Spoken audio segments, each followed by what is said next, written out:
I'm not supposed to play favorites with what I'm teaching you, but this is one of my favorite new tricks that I'd like to demonstrate for you here inside of CodePen. So we're looking at number 11. We're in chapter 11. This is the beginning state, and we're looking at figures and figure captions again. When we were working in Flexbox, I walked you through the process of overlapping a caption onto a figure using absolute and relative positioning. And that is a wonderful way of doing things. It's been around for, 15 years now that you've been able to do something like that, although not necessarily the figure tag, but the concept has been around for a very long time. One of the really interesting things that Grid does that Flexbox does not do is Grid allows your cells to overlap. So by leveraging Grid inside of your figures and your figure captions, you can overlay your figure captions very nicely over your figures here without even having to use absolute and relative positioning. So let's take a look at how exactly that would look here in this particular example. So what I've got inside of, I have a div with a class of row around all of these particular figures. Inside of that I have 4 different figures. They have different content, but they all have the same markup. So the way the markup goes, we have a figure, we have an image, and then we have our figure caption. In the figure caption, it has an H2 and a paragraph inside of it. So where are our children and where are our parents? We've actually got 2 sets going on here. So first of all, to create this set of 4 cells here laid out in the following way, that's actually, if you scroll down in the CSS I've already given you, I have a media query here set up for 600 pixels and higher, and this is set up with display grid template columns of 1FR, 1FR, and a gap of 2%. So that is our first round of layout. That just gives us a very nice layout of those 4 cells there on the page. Now we're going to do a second set of layouts. This is going to be within the figure itself. So where are the parents and children here inside of our figure? We have a figure and it has 2 children, an image and a figure caption. So what do we need to do? If you plan in advance, what we want to have happen is we want to have our image and our figure caption. We want to have the figure caption overlap that image at least somewhat.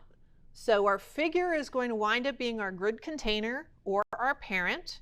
The image and the figure caption are our grid items or the children, and we're going to somehow make these 2 things overlap using CSS Grid. So let's write that code now that I've explained to you the thought process behind what we're doing.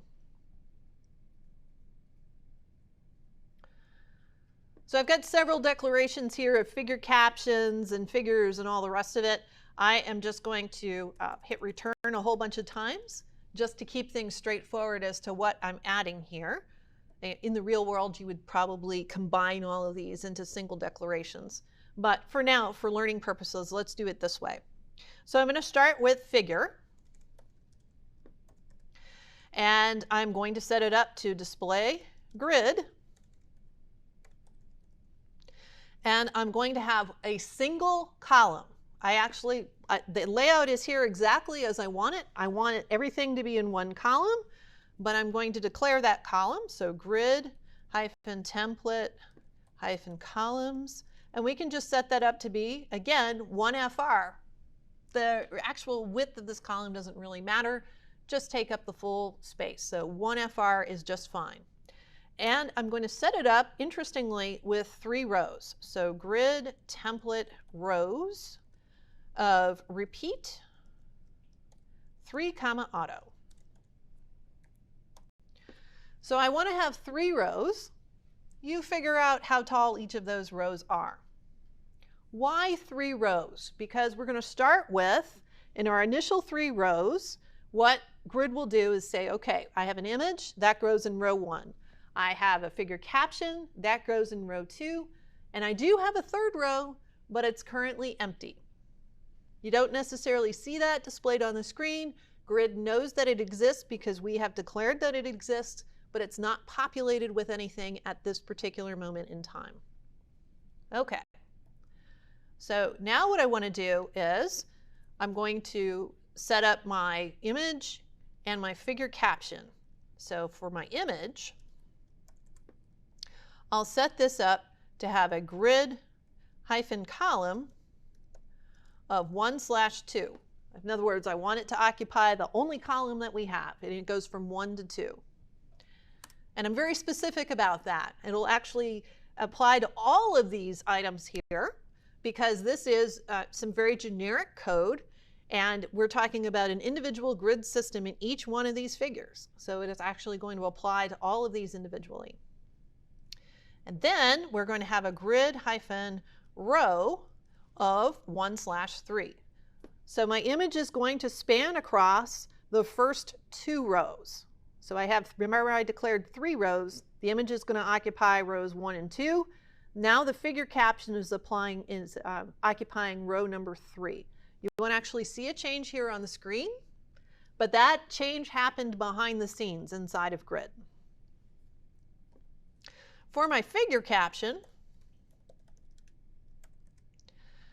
I'll say again, my grid hyphen column will be 1/2 because I want it to take up the same number of columns as well. But then my grid row will be 2/3. So now my figure caption goes up over the top of the image. See how nicely that's overlapping here?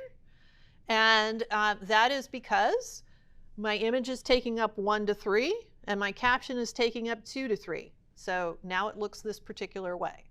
You could tweak this further by indicating how high you want the figure caption to be. You could put that right on up here in your grid template rows. You could have them be auto, and then a very specific height for the caption if you wanted to do it that way. You could leave it the way I've left it, which is this is fine, just set it up that way. Whatever you wanted to do at that point in time to tweak that a little bit further. But this is a technique that is really fantastic. We don't have to worry about absolute or relative positioning. We don't have to worry about other absolutely or relatively positioned elements on the page. It's very, very straightforward. And this is probably the best way of having your image and your figure caption overlapping each other very nicely inside of this type of system.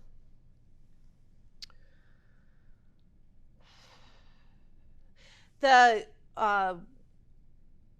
big difference between this methodology and something with absolute and relative positioning is this.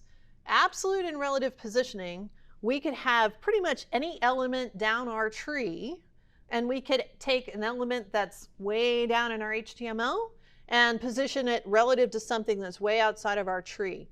Here, while we're working with Grid, the 2 elements, or however many elements you have to be siblings. So here in the HTML, this works because we have image and we have figure caption. They are next to each other in space, surrounded by the same wrapper. So the effect that I have here is going to be somewhat limited. It's not as flexible necessarily as absolute and relative positioning. It's not a complete takeover of that, but it is a great way of doing things if you have this type of markup. Okay, yes, Mark. Why choose 3 rows instead of 2? Why choose 3 rows instead of 2? Because most likely you don't want your figure caption occupying half of the height of that image. So if you had 2 rows, that might be what you wind up with as default. You could, of course, do it that way and then specify that your second row has a shorter height. For example, you could say, maybe that row is taking up whatever, 1/3 of the height or 1/4 of the height, and let the other row take up the remaining part of it. That would work fine too. But as you see here, the number of rows overall doesn't really matter if there is a row with nothing in it. Grid isn't even displaying it. So whatever works for you is probably just fine. This is cool. It is very cool, isn't it? Yeah. This is one of the, as I said, one of the really powerful features of Grid is the ability to overlap cells. And a lot of people aren't taking advantage of this yet, but this is a great case for doing that.